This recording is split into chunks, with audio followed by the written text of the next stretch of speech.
Press low परमेश्वराचे नाव धन्यवाद देऊया की देव बाप महान आहे. देवाची दया आहे की आज आम्ही देवाचं वचन ऐकत आहोत. म्हणून प्रथम परमेश्वराला धन्यवाद देऊया की देवानाचा सुंदरसा समय दिला की आम्ही देवाचे भार मानावेत आणि निश्चित परमेश्वर आज वचनाद्वारे आमच्याशी बोलेल. म्हणून प्रभूला धन्यवाद. जीजस इंडिया टीव्हीचे भार मानतो की त्यांनी आजची संधी वचन सांगण्याची दिली. प्रेस लो नेत्रबंद करूया, प्रार्थना करूया. स्वर्गीय देवा, आम्ही तुझ्या नावाला धन्यवाद देतो. राजा, तुला आदर, तुला गौरव, तुला सन्मान देतो. तेव्हा आज तुझ्या प्रिय वचनाद्वारे तुझ्या लेकरांशी प्रभू तू बोल. तेव्हा शब्द तुझे असू दे, ते सत्य असू दे आणि तेव्हा जीवन बदलणारे असू दे. तेव्हा तू कार्य करतोस म्हणून आभार मानतो. येशूच्या नावात पिते तो एक आमेन. Praise the Lord. यावेळेस आपण देवाचं वचन आम्ही ऐकणार आहोत आणि आज खूप सुंदर असा विषय आहे की कदाचित आमच्या जीवनातले आशीर्वाद हे शापात बदलतील का, किंवा ते शापामध्ये आशीर्वादाची जी बदल जे आमचे आशीर्वाद होणार आहेत ते कायमस्वरूपी तसेच राहतील का, या अनेक प्रश्नांची उत्तरं आज आम्हाला पाहायची आहेत. म्हणून वचनाकडे जाऊया. सेनाधीश परमेश्वर म्हणतो, मला की याचा दुसरा अध्याय आणि दुसरं वचन. सेनाधीश परमेश्वर म्हणतो, माझ्या नामाचा महिमा व्हावा यासाठी तुम्ही ऐकून मन लावले नाही, तर मी तुम्हावर शाप पाठवीन व तुमचे आशीर्वाद शाप करीन. तुम्ही लक्ष पुरवित नाही म्हणून मी त्यास शाप रूप करून चुकलो आहे. पुन्हा एकदा वचन वाचूया. सेनाधीश परमेश्वर म्हणतो, माझ्या नामाचा महिमा व्हावा यासाठी तुम्ही ऐकून मन लावले नाही, तर मी तुम्हावर शाप पाठवीन व तुमचे आशीर्वाद शाप करीन. तुम्ही लक्ष पुरवित नाही म्हणून मी त्यास शाप रूप करून चुकलो आहे. वाचे वचन परमेश्वर आमच्यासाठी आशीर्वादित करो.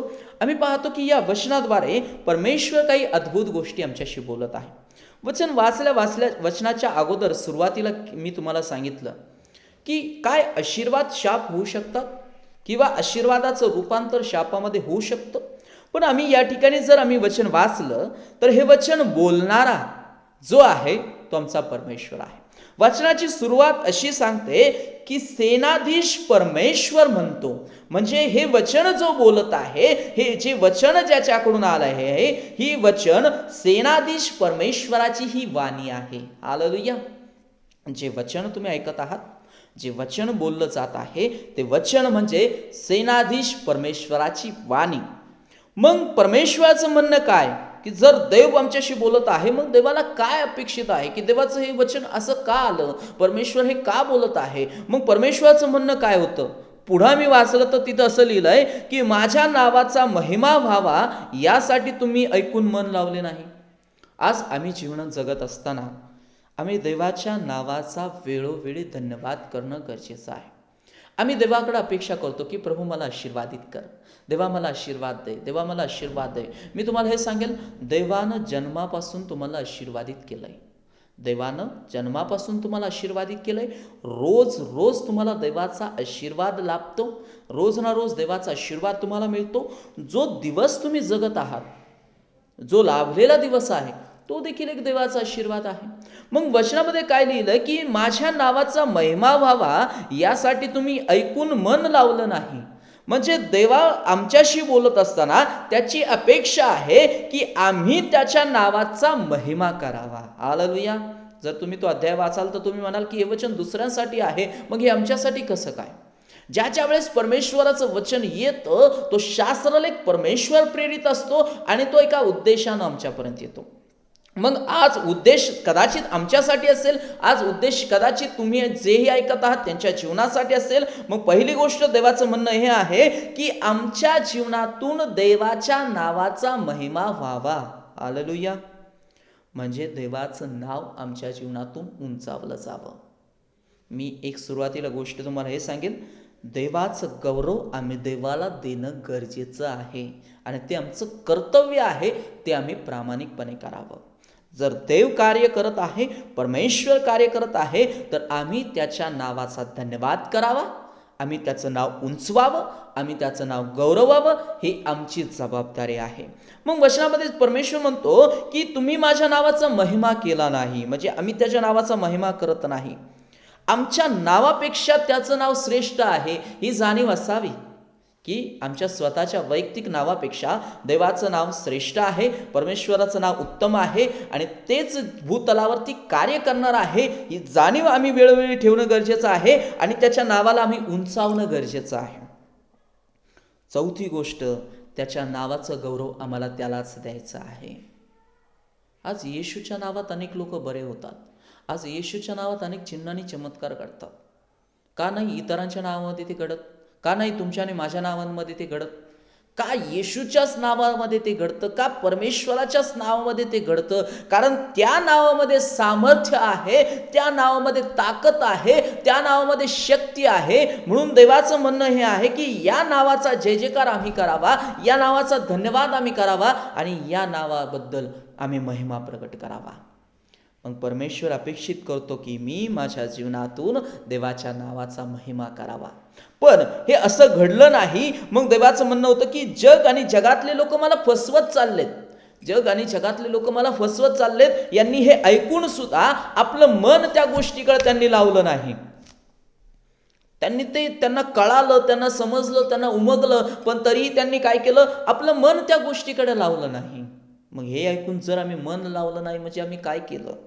म्हणजे आम्ही परमेश्वराचं अपेक्षा काय असेल तर आम्ही त्याची वाणी ऐकून मन लावावं. पुष्कळ वेळा आम्हाला अनेक गोष्टीसाठी वेळ असतो, पण देवाच्या वचनासाठी वेळ नसतो. पुष्कळ वेळा आम्हाला अनेक गोष्टी पाहण्यासाठी वेळ असतो, पण देवाचं वचन पाहण्यासाठी, ऐकण्यासाठी वेळ नसतो. मला हे म्हणायचं आहे, देवाचं ऐकून त्याप्रमाणे कृत्य करणं म्हणजे त्या गोष्टीकडे मन लावणं. हालेलुया. मग पहिली गोष्ट, जीवनामधून देवाच्या वाणीला प्रथम स्थान द्या, देवाच्या वाणीला महत्त्व द्या. त्याची वाणी ऐकून त्या वाणीवरती मनन करा, मन लावा, वचनाचं ज्ञान घ्या, देवाचा शब्द कळून घ्या, समजून उमजून घ्या, ज्यानं बदल झालेला पाहायला मिळेल. मग आज देवाचं वचन सांगतं की त्या लोकांनी ते ऐकून मन लावलं नाही. मग म्हणजे देवाचं म्हणणं काय आहे की देवाच्या वाणीपासून लोकांची मनं, लोकांचं हृदय दुरावलेलं आहे, ते अंतःकरण दुरावलेलं आहे. मग आमचं मन, आमचं अंतःकरण कुठल्या गोष्टीसाठी ओढ घेत आहे? ते जर जगी गोष्टीसाठी ओढ घेत असेल तर ते जगासाठी शून्य आहे. पण आम्हाला परमेश्वरासाठी जर ते अंतःकरण ओढ घेणार असेल तर त्याचा फायदा तुम्हाला तुमच्या जीवनामध्ये होईल. परमेश्वर म्हणतो की आम्ही मन लावावं, आमची बढोतरी त्याच्याकडून व्हावी, आमच्या अंतःकरणातून त्याला धन्यवाद व्हावा, आमच्या मनापासून त्याची स्तुती व्हावी, आमच्या ओठांद्वारे त्याची स्तुती व्हावी, आमच्या हृदयाद्वारे त्याचा धन्यवाद व्हावा. हे देवाला अपेक्षित असतं. पण हे असं न घडल्यामुळे, लोकांची अंतःकरण दुरावल्यामुळे, लोकांची मनं दुरावल्यामुळे परमेश्वराला एक निर्णय घ्यावा लागला की जो आज आम्ही शिकत आहोत, वाचत आहोत. मग पहिली गोष्ट आम्ही प्रथम हा विचार करणार आहोत की माझं अंतःकरणातून मी किती वेळा देवाला धन्यवाद देतोय. वचनामध्ये असं लिहिलं की त्याचे सर्व उपकार विसरू नको. असं लिहिलंय की त्याचे सर्व उपकार विसरू नको. सर्व म्हणजे देव जे जे करतो ते त्या प्रत्येक उपकाराचं स्मरण व्हावं, त्या प्रत्येक उपकाराबद्दल धन्यवाद द्यावा, त्या प्रत्येक उपकाराबद्दल गौरव द्यावा, हे देवाला अपेक्षित आहे. पण मनुष्य काय होतं ना की मागच्या गोष्टी विसरत चाललाय. देवानं आजचा दिवस दिलाय तरी त्याला त्या दिवसाबद्दल धन्यवाद दिला जात नाही. दावीद राजाला खात्री होती की येणारा दिवस माझ्यासाठी कल्याणाचा, आशीर्वादाचा असेल. तो त्या दिवसाबद्दल देवाला धन्यवाद देत गेला. मला हे म्हणायचं की देवानं इतकं वर्ष चांगलं आयुष्य दिलं, चांगलं सांभाळलं, या महामारीमध्ये देव बचाव करत आहे. का नाही आम्ही रोज त्याला धन्यवाद द्यावा? प्रातःकाळी आम्ही उठून परमेश्वराला धन्यवाद द्यावा, बोलावं की प्रभू हा दिवस तू दिलाय, मनापासून तुझा धन्यवाद, तुझ्या नावाला आम्ही धन्यवाद देतो की प्रभू तुझं नाव आमचं रक्षण करत आहे. हालेलुया. पण आज जगामध्ये या गोष्टी घडत नाही. मग त्याच्यामुळं देवानं दिलेल्या आशीर्वादांपासून मनुष्य दुरावत चाललाय. त्याचे आशीर्वाद शापामध्ये बदलले गेले. या वचनामध्ये देवाचं वचन ज्यावेळेस आम्ही वाचलं तर त्या वचनात असं लिहिलं गेलं की त्यांनी मन लावले नाही तर मी तुम्हावर शाप पाठवीन. हालेलुया. या ठिकाणी देवाचा एक राग, देवाचा रोष आम्हाला पाहायला मिळतो की जर आम्ही देवाचं ऐकत नाही तर देवाचं म्हणणं आहे की मी त्याच्यावरती काय करल? शाप पाठवल. मग मला हे म्हणायचं की ह्या शाप येण्याला कारणीभूत देव नाही, या येण्याला कारणीभूत कुठंतरी आम्ही येतो किंवा कुठंतरी आम्ही पडतो. का? कारण आमच्या चुका परमेश्वराच्या नजरेसमोर येतात, आमचं न आवडणारं जीवन देवासमोर येतं आणि मग या गोष्टी पाहिल्यानंतर परमेश्वराचा कोप आमच्यावरती होतो आणि ते शाप आमच्यावरती येतात. आमचं लेकरू ज्यावेळेस चुकतं ना त्यावेळेस आम्ही आमच्या लेकराला काय करतो? रागावतो. आणि मग एकदा रागावल्यानंतर, दोनदा रागावल्यानंतर तो पुन्हा पुन्हा ती चूक करत असेल, तर जे वडील असतात किंवा घरातील कुठलाही वडीलधारी व्यक्ती असतो, तो त्या मुलाला एक शिक्षा करतो किंवा त्या मुलाला मारतो, त्या मुलाला दटावतो, धमकावतो किंवा ओरडतो. आणि मग त्या मुलाला त्या गोष्टीची जाणीव होते की आपण चुकत आहे. कधी कधी काही गोष्टी परमेश्वर अशाही जीवनामध्ये करतो की त्या गोष्टींद्वारे आमची चूक आम्हाला समजते. म्हणून आज या वचनामध्ये आम्ही पाहतो की देवाचा शाप मनुष्यावरती येण्याचं कारण काय, की मनुष्याचं मन अंतःकरण देवापासून दुरावलं गेलं. मग देवाचा कोप होणार होता, आम्ही दुर्लक्ष केल्यामुळे ते शाप आले होते. आणि तिसरी गोष्ट, आमचं मन देवापासून वळलं होतं म्हणून ते शाप येणार होते. हालेलुया. जर आमचं देवापासून मन वळलं, जर आम्ही देवाकडे दुर्लक्ष केलं, जर आमच्यावरती देवाचा कोप झाला आमच्या चुकीच्या वागण्यामुळे, तर परमेश्वराचे शाप आमच्यावरती येतील. आशीर्वादाचं रूपांतर हे आज शापातही होऊ शकतं. मला हे तुम्हाला शिकवायचं आहे. आज वेळ एकच प्रार्थना असते की प्रभू आशीर्वादित कर, प्रभू हा आशीर्वाद दे, प्रभू तो आशीर्वाद दे. देवानं ऑलरेडी आशीर्वादित केलंय, देवानं ऑलरेडी आशीर्वादित केलंय, पण हे आशीर्वाद टिकवणं हे आमच्या हातामध्ये त्यानं दिलंय. या आशीर्वादाची एक बांधणी करणं, या आशीर्वादाची वाढ करणं हे त्यानं आमच्या हातामध्ये दिलंय. पण काय झालंय ना, की आम्ही आमचे आशीर्वाद गमावत चाललो. म्हणून पुढे देव म्हणाला की मी तुम्हावर शाप पाठवीन आणि तुमचे आशीर्वाद शाप करीन. हे ऐकल्यानंतर, हे वाचल्यानंतर परमेश्वर आमचे आशीर्वादही बदलू शकतो, ही गोष्ट आम्हाला इथं कळते की देव आशीर्वाद शापातही रूपांतर करतो. मग हे आशीर्वादाचे रूपांतर शापामध्ये केव्हा होतं माहिती आहे का, जेव्हा आम्ही त्याच्या वाणीपासून फिरतो, म्हणजे देवाचा शब्द आम्ही ऐकत नाही.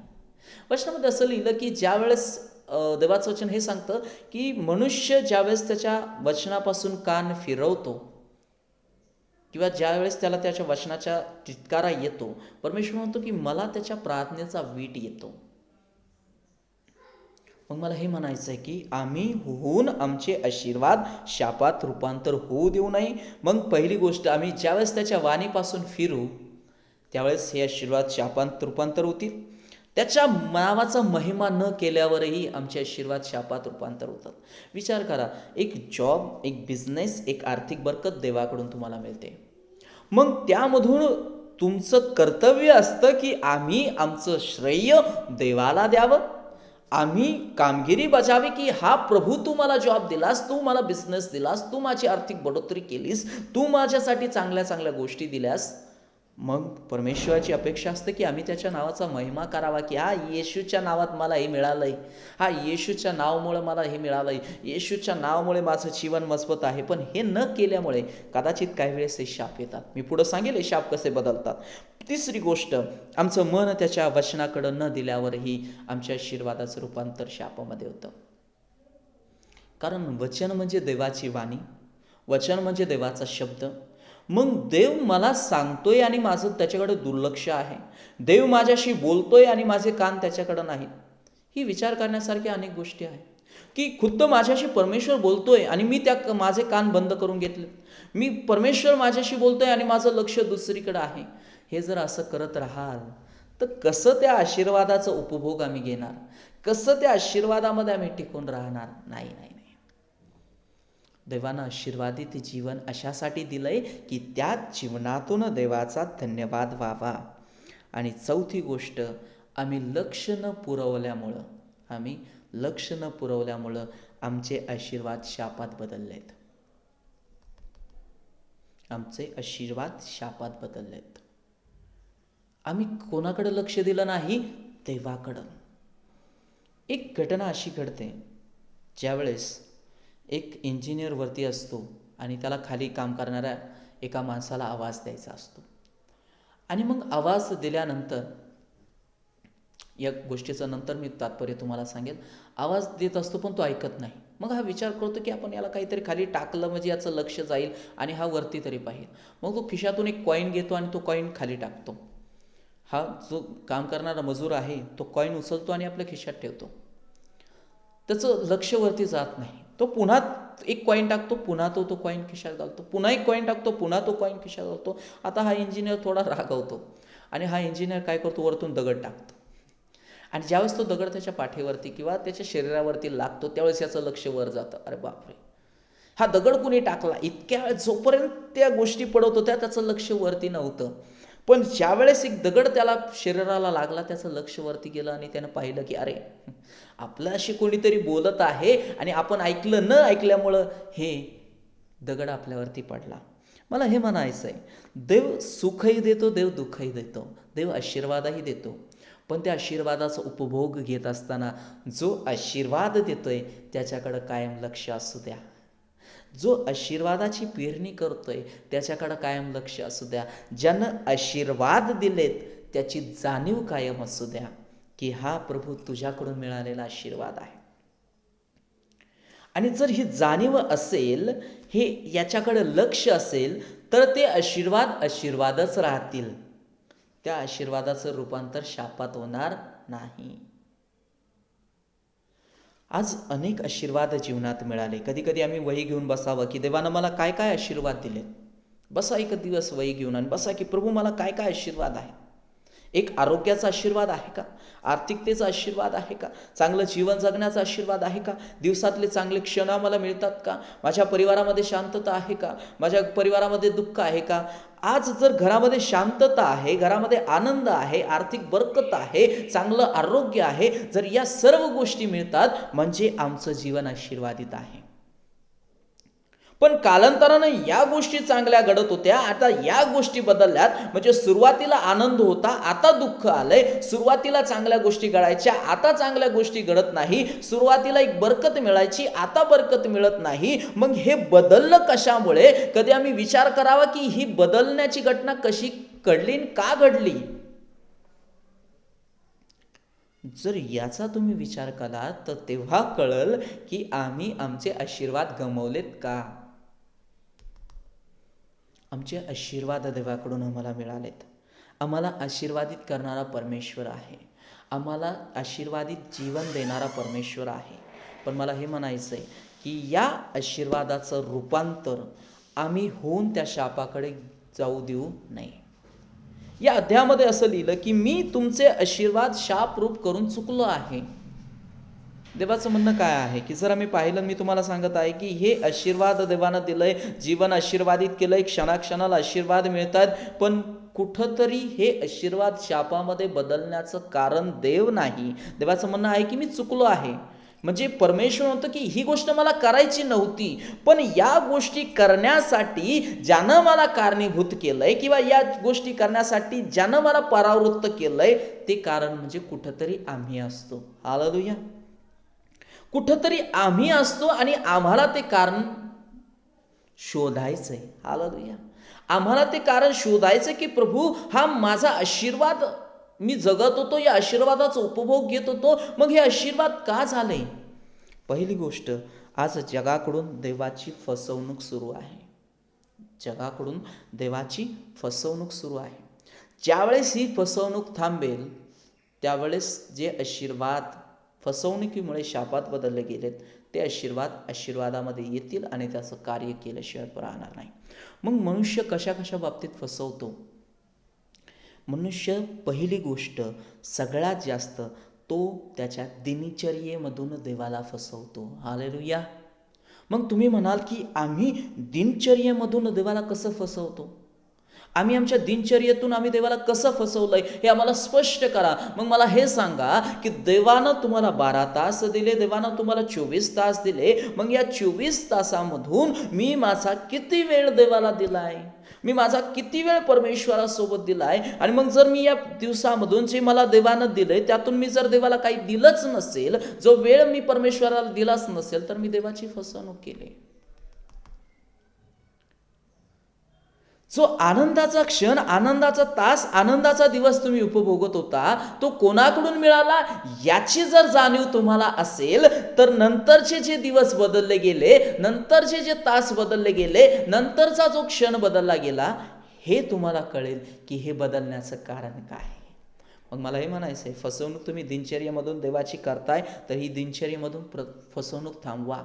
दानियल ज्यावेळेस त्यानं आपली दिनचर्या तयार केली आणि त्या दिनचर्येमध्ये तो देवासोबत असताना त्यानं एक काम केलं. तो देवाची वेळ पाळायचा म्हणजे पाळायचा. इकडची गोष्ट तिकडं होऊ द्या, पण देवाची वेळ पाळायचा म्हणजे काय? जी प्रार्थनेची वेळ त्याची ठरलेली होती, तो त्या प्रार्थनेच्या वेळेमध्ये प्रार्थनेला बसणार, प्रार्थना करणार. आणि बायबल सांगतं त्याच्याविषयी एक षडयंत्र केलं गेलं, त्याची प्रार्थना थांबवण्यासाठी अनेक गोष्टी केल्या गेल्या, पण तरीही तो थांबला नाही. त्यानं त्याची प्रार्थना केली आणि त्यानं त्या प्रार्थनेद्वारे आपलं जीवन जगत राहिला. मग माझ्या दिनचर्येमध्ये मी देवाचा धन्यवाद करण्यासाठी किती वेळ परमेश्वराला देतोय? हालेलुया. हे शोधणं गरजेचं आहे. दिनचर्या आशीर्वादित होण्यासाठी दिनचर्येतला वेळ प्रभूला द्यावा लागेल. दुसरी गोष्ट, मी आरोग्याच्या बाबतीत देवाला फसवलंय का? 3च गोष्टी मी सांगणार आहे. मी आरोग्याच्या बाबतीत देवाला फसवलंय का? ज्या वेळेस येशू ख्रिस्त कार्य करत होता, येशू ख्रिस्त चमत्कार करत होता, जर तुमच्या वाचनात काही गोष्टी असतील तर त्या गोष्टीकडे विशेष लक्ष द्या. ज्या वेळेस येशू ख्रिस्तानं अनेक चमत्कार केले आणि ते चमत्कार घडत असताना त्या ठिकाणी एक गोष्ट घडली. काय? ज्या व्यक्तीच्या जीवनामध्ये येशू चमत्कार करायचा, तर तिथं असं लिहिलं गेलं की तो देवाचा महिमा वर्णित गेला. म्हणजे तो देवाचा महिमा वर्णित गेला, म्हणजे देवाची स्तुती करत गेला. मग मला हे म्हणायचं, देवानं उत्तम आरोग्य दिलं, देव तुम्हाला उत्तम आरोग्यामध्ये सांभाळत आहे, देवानं एखाद्या आजारातून तुम्हाला बरं केलंय, एखाद्या त्रासातून तुम्हाला मुक्त केलंय, एखाद्या वेदनेतून तुम्हाला बाहेर काढलंय. मग त्या आरोग्याबद्दल क्षणाक्षणाला धन्यवाद करत राहा. जर आजार 2020 मध्ये 2022 मध्ये 2000 काय असेल त्या वर्षामध्ये आजार बरा झाला आहे, त्या पुरती स्तुती ठेवू नका. धन्यवाद वेळोवेळी करत चाला. ती साक्ष वेळोवेळी देत राहा की हा प्रभू, त्या क्षणाला माझी अवस्था तशी होती, पण प्रभू तू तो आरोग्याचा आशीर्वाद दिलास आणि मला बदललंस. हालेलुया. देवाचा महिमा वर्णित राहा. देवाचा महिमा थांबवू नका. देवाचा महिमा करीत राहा. देवाचा महिमेची वाढ होत जाऊ द्या. जर या देवाच्या महिमेची वाढ होत जाईल तर त्याचा अनुभव तुम्हाला आल्याशिवाय राहणार नाही. मग मी हे म्हणेल, आरोग्याच्या बाबतीत देवाला फसू नये. म्हणजे काय? देवांना आरोग्य दिलं तर त्या आरोग्याचा धन्यवाद. मराठीमध्ये अशी म्हण आहे, आला मला ताप. पुढचं तुम्हाला माहिती आहे काय असेल ती म्हण.